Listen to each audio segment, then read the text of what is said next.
I love home math. Don't get me wrong. This is not a flame or a kick in the teeth or anything like that. I love home math, but this is where he got his material from. Or well, this material anyways. Where'd it go? So this is hypergamy. In fact, maybe we'll just go this way here. That's hypergamy. This chart has been around forever.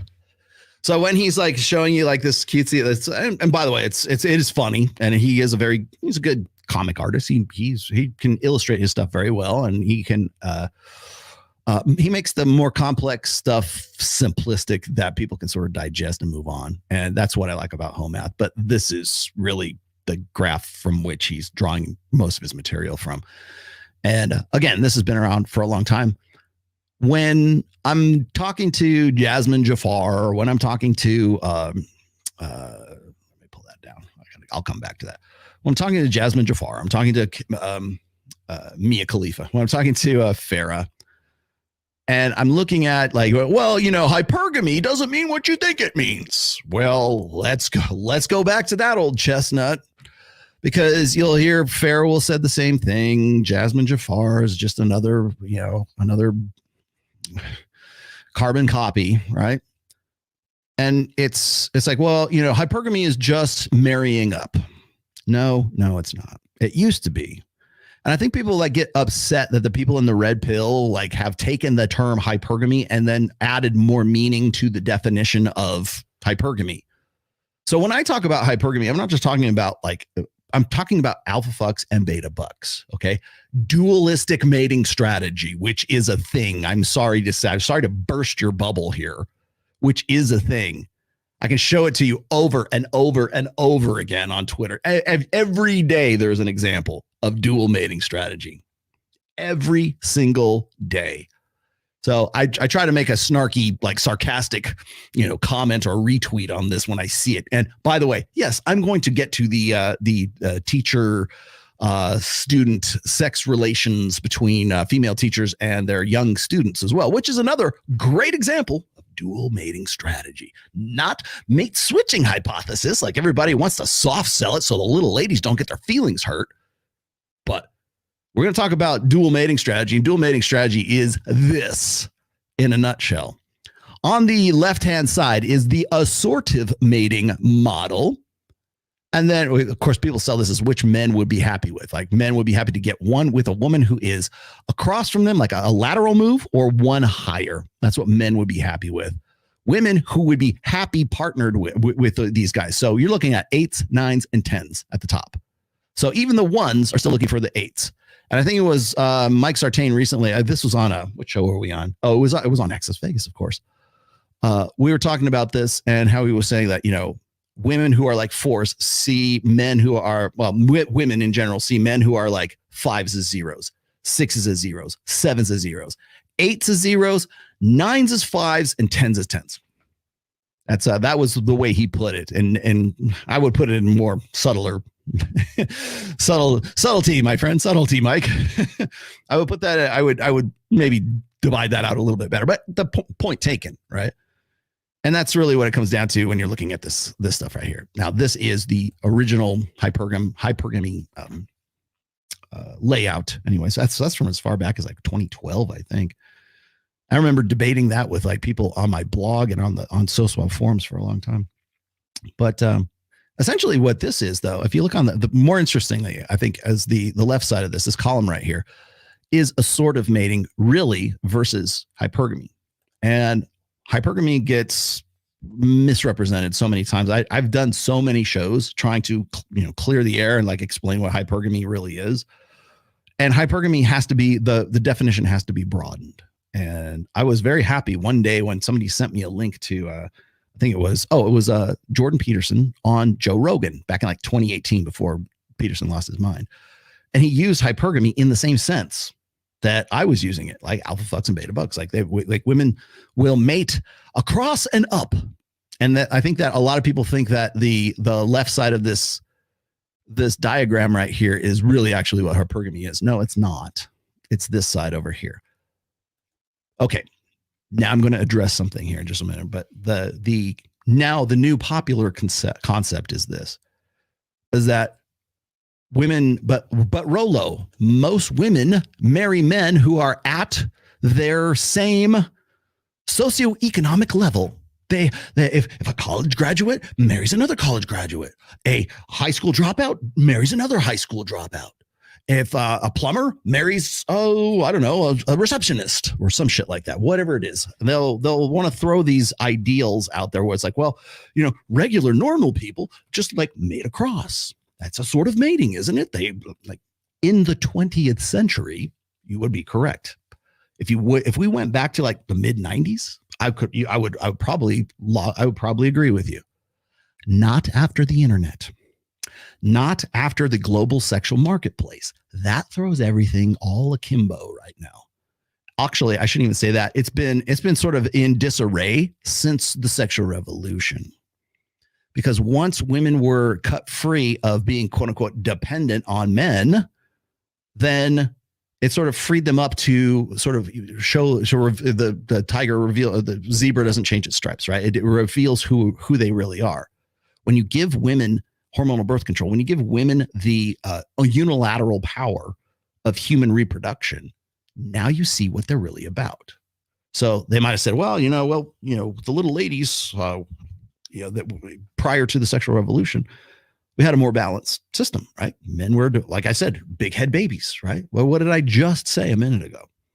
It's feminism trying to still reap the benefits of men's protection, provider protector dynamic, but like resisting it. If there's any illustration, if you need a better illustration of responsibility without authority is slavery, look no further than big head babies, because the idea that women can have the 20th century or the chivalry, right? That's what the chivalry thing. Oh, chivalry's dead and feminism killed it, right? No, hormonal birth control killed it. The social media certainly killed it. The global sexual marketplace killed it. The perception of options, the perception of choice that women, the unprecedented selectivity of women killed it. And it's not because men didn't want to offer it anymore. It's just women didn't value it anymore. They don't value chivalry until chivalry, such as it is. It's not even chivalry. That's really like the romantic ideal. It's like romanticism. It's courtly love is what they're really referring to. It's not chivalry.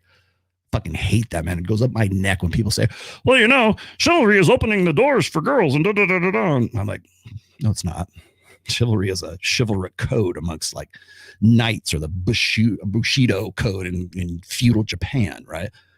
That's what it was about. And women were excluded from chivalry for a very long time, right up until like courtly love became a thing and the romantic ideal became a thing, and then it sort of inserted itself into chivalry. If you want to really say chivalry is something, it includes women, it's really feminism 1.0, because chivalry seemed like a great idea to women who had this romantic ideal that it was men's duty to provide them with a better life. And nothing says that better than a code of honor and ethics and loyalty and chivalry. Yeah, nothing outlines that any better. In its original intent, like you guys, you want to get back to true masculinity. Well, you want to get back to chivalry. You exclude women completely from the chivalric code, because that's what it was really chivalric code was really something that was a code that was was amongst men, right? Honor, loyalty, don't hit a man when he's down, that kind of stuff. It was a code that was initiated by the Roman Catholic Church during the medieval times, when they needed muscle, like moneyed landowners needed muscle, but they also needed sort of rules of engagement to go along with that. And that's how you got the chivalric code. It's also how you got, and by the way, it's not just unique to Western Europe. It's also in feudal Japan, as I said. So, it's like honor amongst men, and it's just, codified in a code called chivalry, right? Well, roll around to the 1400s, the high Renaissance or early Renaissance, like maybe the 1300s ish, right?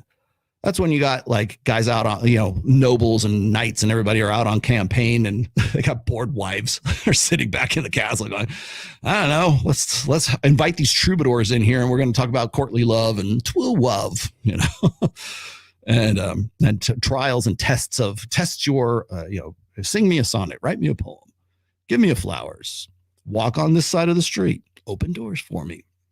All that shit is not chivalry. It's a courtly love. It's the romantic ideal, but it is not chivalry. Like, get it straight before you start. You're going to come at me with true masculinity, then at least know the definition of chivalry. Thank you. The end.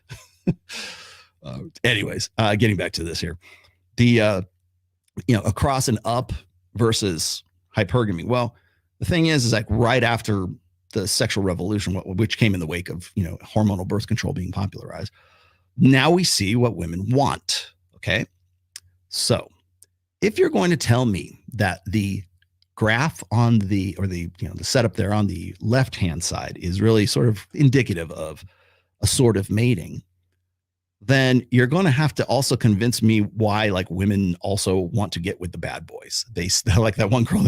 We went and flew to like South Africa and got like blood diamonds, and then went to Uganda and traded them for something. Like, why would that be attractive to anyone on the left column? So what here? Hypothesis once again. Hypergamy is only women are hypergamous. Number one. And number two, and I'll explain to you why that is, because this gets mixed up. What does the red pill never talk about? Well, here you go. We do talk about this all the time, but only women are hypergamous, and the want or the desire for women to get the bigger and the better deal is what hypergamy is on the right hand side of this graph. There was a really brilliant article that was written, essay, I want to really call it, by Roissy, Roissy, also known as Hartiste. You can find his work archived, because he's no longer writing anymore, but you can find his work archived at hartiste.org, HEARTISTE.org. And one of those essays was about cads outbanging dads.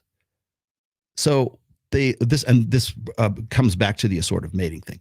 So when you look at who's marrying who's having babies with who, there was this very popular conception, and this is back in like 2009, 2010, very popular conception that, well, maybe those cads, maybe those alpha males and those guys who are like banging a lot of women, they're not actually having children. So, or they're not marrying these girls. They're licking the ice cream, right? They're having sex with these girls and fucking with them. But they, because we have hormonal birth control and we have, casual sex now here in the 21st century, cads, meaning alpha male, dark triad guys, the hot guys that women want to, hot guy in the foam cannon party that women want to fuck, right?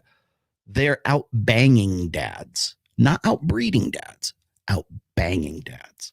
So if you were to take away hormonal birth control or the let's just say the assurances or the perception of sort of like security of hormonal birth control or even like on-demand abortion, if you were to take that away, who would be reproducing more? Would it be the alpha cads, or would it be the beta chad or the alpha chads, right? Or would it be the beta guys, the beta husbands, the guys you want to marry, or the guys you want to fuck? And he put it in such a way, and I'm just going to paraphrase it because it was kind of a long article. So, but the notion is this: is that women want to fuck the chads, they want to fuck the alphas, they want to fuck Jason Momoa, they want Farrah sure the fuck wanted to fuck Justin Waller. I got proof. There's the want and the desire for that. So this chart here that I've seen Homath use is the left side of it. A lot of people want to say, well, that's indicative of the marriage market right now. And it is, but again, marriage sells, but who's buying, right? We're at the lowest rate of marriage in American history for sure. God knows what it is in Europe, right? We are at the lowest rate of divorce as well, because ain't nobody getting married. Fewer and fewer people get less marriage, less divorce. Don't clap your cheeks for your religion, because honestly, if you're Hindu, you have a better chance of having a successful marriage than you do if you're evangelical Christian, according to stats. That's what I got from James Sexton. But the idea of a sort of mating is old school. I mean, it's 20th century old school. And if we were living in 1986, 1996, I would probably agree with you. But the thing is like we have had the global sexual marketplace has exploded. The sexual revolution is still in full swing. The experiment that is the sexual revolution is still going right now. So what do trends indicate? And I want to also I'm going to make this fucking clear right now. Is I am sick to death of statisticians, academics, researchers, well-meaning. By the way, well-meaning. I'm not saying nothing against them. We're well-meaning about this. Jordan Peterson's one of them. Will Costello, Alex from Date Psych, Mac and Murphy might be amongst those. Anybody who's like wants to come and be critical of the red pill. Every single stat that they use is premised on one principle or one operative goal: marriage, get together, long-term monogamy. And when we use that as the litmus test for mating strategies, you're out the fucking window, especially in the 20th century or 21st century. It's out the fucking window. You cannot determine who's promiscuous, who's monogamous, right? We were just talking about monogamy and promiscuity, right? The two can be part of human nature. They can exist in the same human being, right? I want to be like men, unlimited access to unlimited sexuality. Don't believe me? Go look at porn. Why is porn free? Unlimited access to unlimited sexuality in a virtual sense, right? Vicariously. You want to know why guys have such a problem with pornography, right? Porn addictions and everything else. We have unprecedented access to unlimited sexuality and unlimited availability. Same thing. So you take that in the same environment, in the post-sexual revolution environment, where all restraints on hypergamy, being alpha fucks and beta bucks, right, are gone and have been gone, or have been, let's say, progressively loosened to the point where they are today in 2023 since 1965. So here we are still talking about the same old bullshit, sort of mating. No, nobody's mating. Fewer and fewer people are getting married. And you know what? You have to take these stats, this assortive mating bullshit that might have been true, like I said, in the 20th century, and you have to apply that one data set, those data sets, against who the fuck is getting married in the first place. And if they are getting married, and that's the litmus test, and that's the operative goal state that you think implies success between men and women, if that's what you think, you also have to take that and say, well, why are women and men not getting married like immediately? Why aren't they getting married at 19? Why don't we go back to the 60s where what was it, the average age of first marriage for a woman was like 19 and for a guy it was like 22? How come they just aren't lining up around the courthouse to get married? Well, because we fucked it up. Either that or human nature and sexual strategies and mating strategies are not what you fucking think they are. And they don't exist. Or maybe the real strategies rise to the top when you remove all the buffers and you remove all the social conventions and you remove all the stigmas. Prior to the sexual revolution, a woman who had a child out of wedlock was stigma. It was stigmatized. It was shameful for you to have a kid out of wedlock. My mother-in-law was from that generation that was prior to that, and she would say she couldn't believe like they had like the women today, right? And you think, oh, it's an old person. She's right in this sense. Is like at that time you didn't even necessarily have to be like super religious. It was just something that brought shame on the family. And what would happen is if a young woman was like, God forbid, her high school years, but like a young woman had a child out of wedlock, that kid was a bastard. That's where the word comes from, bastard, fatherless child. And they would have to take that woman, and she would tell me this. She said they had to take it, and they would do what's called put her away. They put her away till she gave birth, 9 months, right? Gave birth, and either the child went up for adoption or it was raised by the grandparents, its grandparents, her parents, right? As if it was like a child that they had, trying to just sort of cover it. Like that was the extent and the degree that proper people would do, right? It was a shame. It was a stigma to have a child out of wedlock. Today, 42% of children are born out of wedlock. And single mothers, to be a single mother today, even by electively, you can choose to be a single mother today. You could freeze your eggs and later at a later date, have them fertilized by someone and then have those kids, and you get that. And you're going to get all full benefit of the state. You got all kinds of, let's see, checks and balances and insurances, let's just say, that you're going to be okay. Right. Even if you have a kid, because it's your human right to have a child. Right. No, guys have to jump through a lot of hoops. Obviously, they got to get a surrogate. But the thing is, you can electively have kids, without a father, without a mother. And it grants women almost a superhero status. They're doing it all. I don't need them. I don't need a man.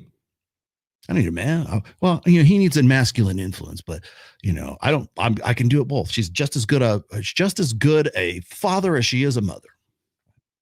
We want to turn single mothers. In fact, the stigma is completely gone. In fact, it's been reversed. Proud.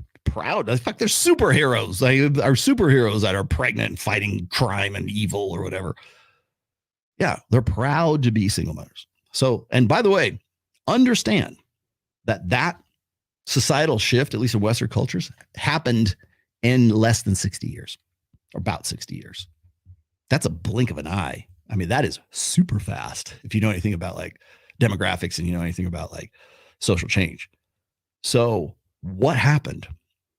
Well, we removed the fear, we removed the threat point of pregnancy because we had hormonal birth control. And then, of course, after that, we got free love and we got Woodstock and we got the boomers and we got the, Sexual Revolution and, Playboy magazine and Larry Flint and Hustler and dirty movies in the 70s and key parties and disco and Studio 54. And then AIDS put the brake on it for a little while. And, that fundamentally changed things. But did it change things is what I'm asking, or did it just unleash what was already there? We removed the buffer of the stigma of being married. Like I've shown you maybe I still have the data sets up here. Where did I put it up? I have that still on tap. Well, you've seen me put these on. I could show you the stats of how divorce correlates almost identically with the rise in hormonal birth control use. Something happened. You tell me, man. I just work here. But when I look at this, I look at this as sort of mating. Yeah, I'm sure that eventually maybe that's how things shake out. Certainly in the 20th century they did, but that doesn't change the desire. There's a reason why your grandmother wanted to go see Aquaman. Because she's not a fan of, she doesn't care about DC Comics. She wants to go see Jason fucking Momoa. Why? Because of this. Does that mean that she's going to be able to optimize it? No, of course not. But the desire is there.